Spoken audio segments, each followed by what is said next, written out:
Welcome to your Barbados Today Evening News Update for Monday, February 10. Pediatric care in Barbados and the Eastern Caribbean is about to get a major boost. Today, officials announced a 7-year initiative called the Center of Pediatric Excellence for Barbados and the Eastern Caribbean, which is designed to improve diagnosis, treatment, and care for children affected by pediatric cancers and serious blood disorders. The initiative is being carried out by the Sick Kids Foundation in Canada in association with the government, the University of the West Indies, and the Clinton Foundation, with support from a number of partners, including several commercial banks. During the launch, High Commissioner for Canada to Barbados, Marie Legault, says it's important to have ready access to professional health care services to save lives. In Canada, a child with cancer has 90% chances of surviving the disease. But here in the Caribbean, it goes down to 50% chance, which is 1 out of 2.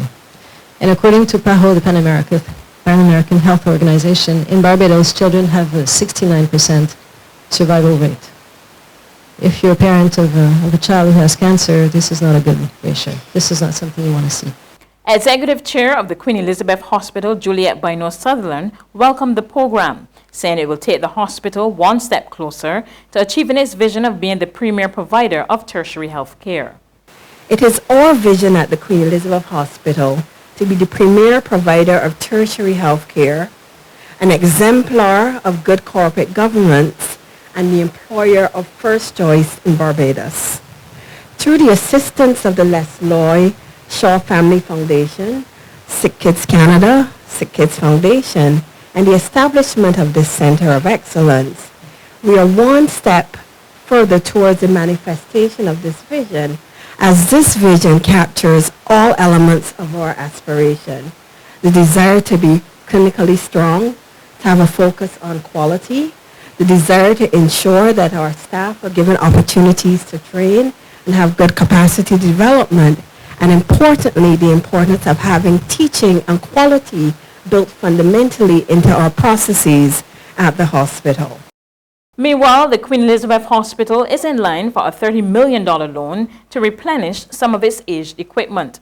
Prime Minister Mia Mottley made the announcement as she addressed the gathering at Illawarra Court. She said this is one of 3 major projects that she's hoping to start this year at the state-owned hospital in a bid to improve treatment and conditions. All of us will agree that in the area of healthcare, where technology evolves in the wink of an eye, and where the benefits from such technology make the difference between life and death, that we ought never to be in a similar situation where 10 years elapses again before we look at the equipment needs of our primary healthcare institution. So we therefore hope that we are not only giving them the opportunity to re-equip, but that we will be setting a different standard as to how we treat to the hospital's needs on an ongoing basis. She also announced that her government would allot the sum of $3 million as part of a special project fund to help lower the island's mortality rate from heart attacks. For us, in Barbados and the Caribbean, is at 37%, while in the developed world it is at 8%. This is an unacceptable figure, and we have therefore determined that in addition to us taking a presentation at the CARICOM Heads of Government meeting next week from the leading cardiologists of the region, that the government of Barbados will proceed to being able to make the difference by the expenditures that are necessary, from ambulances right back to adjustments within the accident and emergency department, that will allow us to be able to deal with patients facing these difficulties within the shortest possible period of time, which immediately increases their capacity to survive. There's regional and international news after this short break. It's Festive Friday at the Bridgetown Night Market at Pelican Craft Center. Kick off the weekend this Friday from 4 p.m. to midnight with loads of food, drinks, and entertainment. Get ready for Crop Over with the Rhythm Roots Street Parade. Party like it's Kadooman Day on the street around Pelican Village with costume reveler, music, and more. It's Festive Friday. It's Festive Friday at the Bridgetown Night Market at Pelican Village Center from 4 p.m. to midnight. Admission free.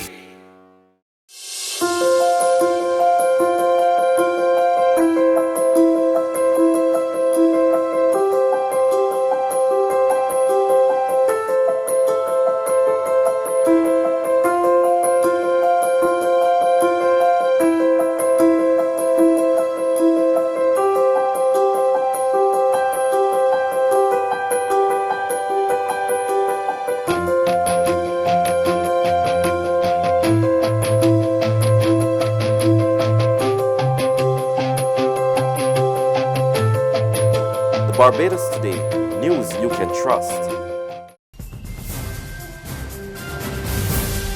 To regional news, in Jamaica, residents in Vineyard Town, St. Andrew are hopping mad with authorities following a decision to use the St. Joseph Hospital as a quarantine facility for the coronavirus. Prince Moore of Television Jamaica has the story. A heated exchange Sunday afternoon between residents of Vineyard Town and the technocrats in the Ministry of Health. This after the St. Joseph's Hospital was declared a quarantine area for the ministry to treat with the novel coronavirus 2019. The meeting erupted in chaos following this statement from a resident. I know of a case that is in Vineyard Town here. I know a person who has been to China and is quarantined at home. How do we guarantee that she stays at home and not come outside to infect others? There is no one in this country with the coronavirus. That comment drew the ire of those gathered at the meeting. If you know, show me your evidence. Show me your evidence. On the international front, the World Health Organization today said the spread of the coronavirus among people who have not been to China could be the spark that becomes a bigger fire, and the human race must not let the epidemic get out of control. We get the details from Reuters Television. We should really work hard as one human race to fight this virus before it gets out of control. The World Health Organization's Director General said on Monday that the spread of the coronavirus to people who had not been to China was concerning and could be just the tip of the iceberg. In recent days, we have seen some concerning instances of onward transmission from people with no travel history to China. The detection of this small number of cases could be the spark that becomes a bigger fire. So far, the virus has spread to at least 24 countries and territories, with 1 death in the Philippines. In China, there have been more than 40,000 coronavirus cases reported, and more than 3,000 new infections there were confirmed on Sunday. The World Health Organization also said an advanced team of international medical experts had landed in China on Monday to help investigate the outbreak. That's news, but for the very latest, visit our website at www.barbadostoday.bb. You can also subscribe to our e-paper, email updates, or like us on Facebook, and sign up for our breaking news alerts via WhatsApp. We're also on Izumi Media in bus terminals, as well as Screenplay at supermarkets and gas stations near you.